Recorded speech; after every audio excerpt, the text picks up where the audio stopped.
તો મિત્રો આજે આપણે આવી ગયા છે નરોડા વિસ્તારમાં. તમે જોઈ શકો છો પાછળ અહીંયા શક્તિ એકેડમી પર છોકરાઓની ઘણી ભીડ જોવા મળી રહી છે. તો ચલો આપણે ત્યાંથી છોકરાઓને પૂછીએ કે કેમ એ લોકો ત્યાં ઊભા છે. તો અહીંયા બધાને પૂછી જોઈએ કે અહીંયા એ લોકો શાની માટે ઊભા છે, શાની માટે છે, અહીંયા તમે શાની માટે આવ્યા છો? હા, આજે અમારી શક્તિ એકેડમીમાં એક સેમિનાર માર્ગદર્શન સેમિનાર છે જેનો વિષય છે ધોરણ 10 પછી શું. ઓકે, તો ચલો આપણે શક્તિ એકેડમીની ઓફિસમાં જઈને અંદર જે સર બેઠા હોય એમને વાત કરી જોઈએ કે આજે શેનો સેમિનાર છે. સર, હું અંદર આવી શકું?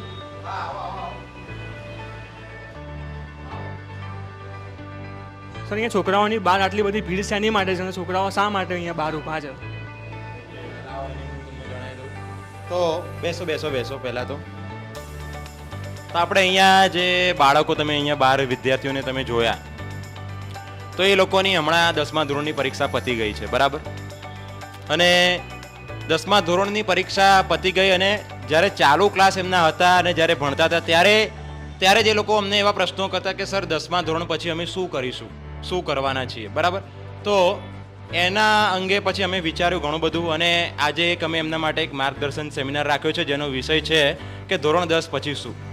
તો આજે જે વિદ્યાર્થીઓ આપણે અહીંયા આવ્યા છે એ લોકોને આજે એ ખબર પડશે કે 10મા ધોરણ પછી આપણે કઈ ફિલ્ડ ચૂઝ કરી શકાય, આર્ટ્સ લઈ શકાય, કોમર્સ લઈ શકાય કે સાયન્સ લઈ શકાય કે પછી કોઈ ડિપ્લોમા જેવા વર્ગો કરી શકાય કે શું કરી શકાય, એના વિશેની સંપૂર્ણ માહિતી આજે અમે એમને આપવાના છીએ, રાઈટ?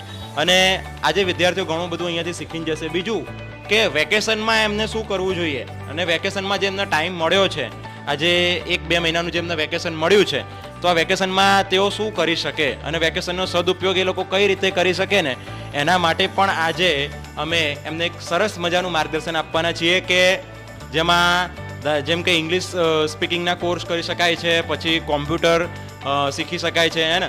તો અત્યારે એમને શાળાએ તો જવાનું હોતું નથી અને દિવસના 2-3 કલાક એવા કોઈક એમના આવી ઇતર પ્રવૃત્તિઓને આપી શકે તો કદાચ એમના જીવનમાં ઘણો બધો લાભ થાય. બસ એના માટેનો જ આજે સેમિનાર છે.